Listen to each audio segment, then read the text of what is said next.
Spider-Man was and is like my favorite superhero.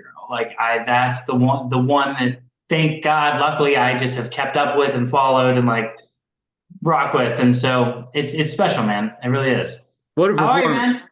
Great job, man. Me and my son watched all 10 episodes, like just flew right through them. We loved it. So thank you for your time today. Oh, dude, I'm so glad you guys enjoyed it. I'm so happy to be here. Yeah, now, so you've also played Spider-Man previously in What If, so you've had a little Spidey practice. But what was the biggest shift or change you made going from Peter and What If to this younger, less experienced version of the character? Well, I think for me as an actor, it went from like kind of deciding if I'm going to try and replicate this other thing that a lot of people are really familiar with, or if I'm going to kind of start from scratch. And I did. I had a conversation kind of with Marvel about that. But dude, the most inspiration came from me.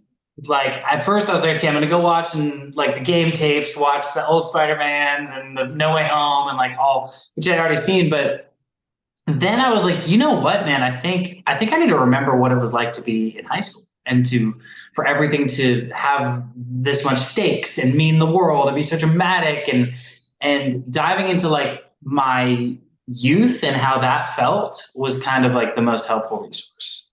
That's awesome. So do you remember how far along in the process you were before they decided to take this out of the sacred timeline, where it's like, maybe you don't have to model yourself so much after Tom Holland? Yeah, just kind of understanding like what this was and that it is its own thing, like felt like a bit of a sigh of relief because was kind of in this place of like, I don't want to mess up what this guy has already started. So being like, okay, this can be different, but the themes are all the same. And it's still at like the heart of Spider-Man that we know and love.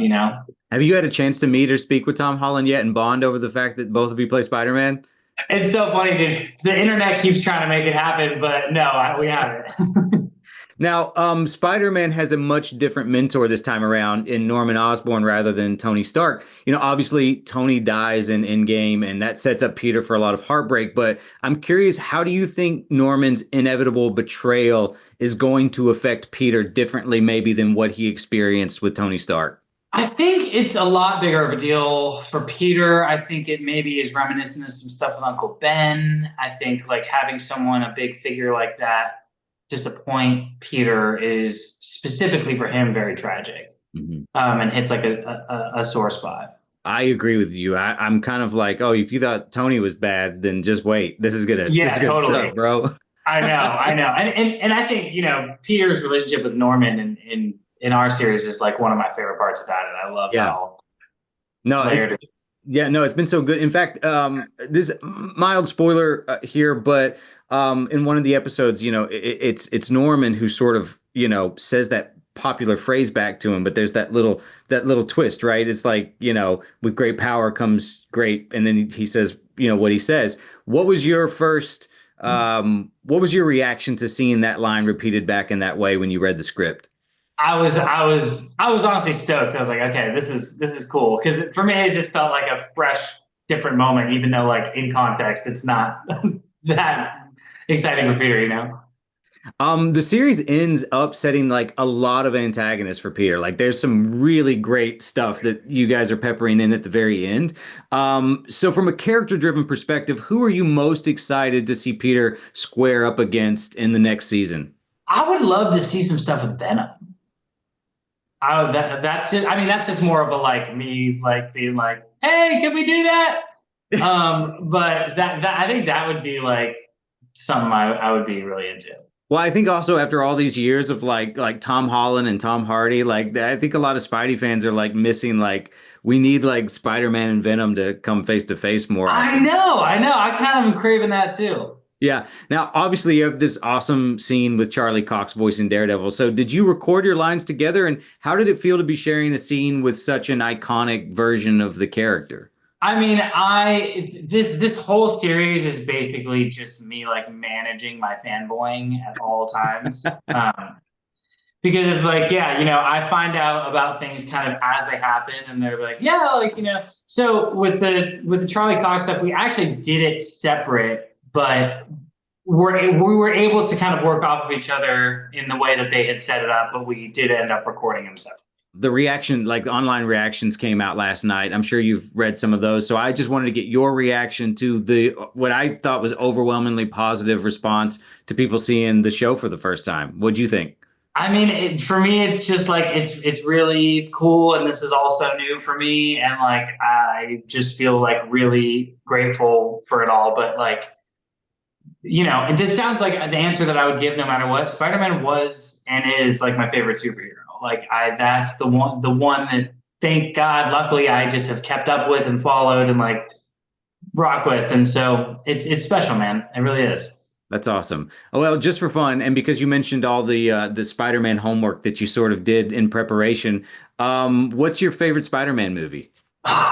It's hard because I have different ones for different reasons. I think Spider-Man 2 with Tobey Maguire, just because that those ones have the nostalgia for me. But I also think like No Way Home is like so well done, like it just as a movie. But I think I gotta go with the Tobey Maguire ones just because those are the ones I grew up going to the movie theater with my parents, like so excited for. Yeah, I think we're on the same page with that. Spider-Man 2 for me is also my favorite. Again, very nostalgic reasons. And then, but yeah, No Way Home. Dude, I was worried about it. It could have been such a train wreck, and they landed that plane like so well. I know. I was like, wow, this was so much better than I thought it was going to be. Yeah, it's Hudson, good. I'm out of time, but thank you so much for yours. I really appreciate it. It was awesome getting to meet you, and I'm excited for everybody to check out how great this is. My pleasure, man. I'm so glad you guys enjoyed it, and it was nice to meet you. So nice to meet you, man. That was awesome. I watched all 10 episodes with my son and we loved it. So thank you very much for your time today, man. Thank you. I appreciate that. Yeah, yeah. So now, how far along in the process were you when the decision was made to take this show out of the MCU's sacred timeline? And why did you feel like that was the best choice for the show? Very early on, I would say within like the first 2 months of just coming up with the story, we were like, well, we're very limited here. Let's kind of move it over out of the sacred timeline, gives us a bit more freedom. So yeah, I think, if we want to tell a show that's not only fun and engaging, but not kind of like, oh, well, this person can't find out because they find out in Homecoming, or, we can't do this grand scale thing because people would have noticed that by now. It really freed us up, but also allow us to kind of like pick and choose the moments of the MCU continuity that we do want to address and kind of build for our world. Yeah, that makes total sense. Now, some of the character designs are heavily influenced by the MCU, while others more so by Ditko Kirby designs. What was the thought process behind those choices and the blending of those worlds? We want to definitely pay homage to the classic Ditko look, and for a lot of the characters, the more kind of like, I would say, Spider-Man centric characters, we do for the most part do that.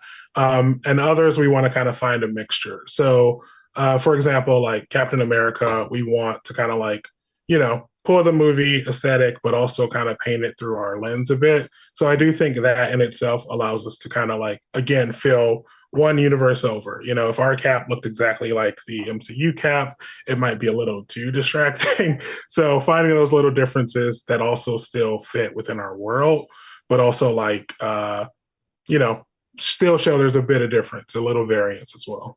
Now, since the show isn't set in the MCU, I'd like to know if like future cameos, will they still be MCU inspired, like Daredevil or Doctor Strange, or they felt very like MCU inspired, or do you feel like you're free to take more liberties with some of the cameos that might show up moving forward? I think we're definitely free to take liberties, but that's not to say, one thing that I love about the MCU is I do feel like a lot of the characters are nailed perfectly. So in the option of like, oh, we can bring over Daredevil, why would we not use Charlie Cox? It's like, right, if we can. So I think there's always going to be like at least a conversation of like, okay, if this character pops over from the MCU, can we pay homage to that as well, or do we just kind of like do our own thing?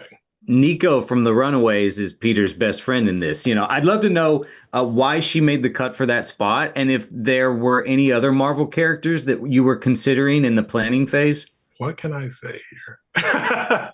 There was another character that we considered. I don't know if I can say. Oh, please tell me. I want to know who you.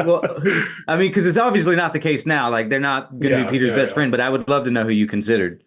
Okay. Well, I'll say first that yes, as we knew we were going to do something different, It was kind of like, for the story we want to tell, we need certain characters to fit these roles. And for me, I love Nico. I love Runaways. This is very much like an amalgamation of just characters I love that I would love to kind of interact with Spider-Man. So being able to pull her over, being able to pull Jean Foucault over, being able to bring Amadeus Cho, so many of these characters that have a rich history, but also like, hopefully this opens them up for even more audiences to kind of like go become fans of those characters in the comics. In terms of who Peter's classmate was almost going to be, we had a lot of conversations about de-aging Jessica Jones and using her in that spot. Oh, that would have been cool. Yeah, that's cool. What if, right? Yeah, exactly. So does Nico's inclusion though mean that we might see more characters from the Runaways in future seasons? I'll say maybe. There's a very good chance. Obviously Nico is normally based in California, and our show she's in New York. So, travel wise, that might be an issue, but I'm not going to say no for sure. Last question for you. Also with a little bit of the spoilerish on that side, but the series ends setting up a lot of antagonists for Peter. From a character-driven perspective, who are you most excited for fans to see Peter square up against in the second season? Geez. Because there's a lot of good ones. You set up a lot of good ones. There's some good ones. Thank you. I'll say Doc Ock. I think that over the course of the season, and I don't even know if people realize it, Spider-Man and Doc Ock never cross paths at all. And I think the fact that like Doc Ock is such a big fixture of the first season, it's kind of insane to think about that they don't run into each other. So for me, like that's one that I'm really excited for people to see in future seasons, is just like seeing those two clash, because I mean Spider-Man's got a lot of really awesome villains and arguably like greatest antagonists, and Doc is definitely one of them in my eyes. So just seeing those two collide, I'm really excited for. I love that. Well, thank you so much for your time, sir. I really appreciate it. Like I said, my son and I love the show, so I can't wait I'm already ready for the second season. So thank you very much. Thanks so much, Chris. See you, Jeff.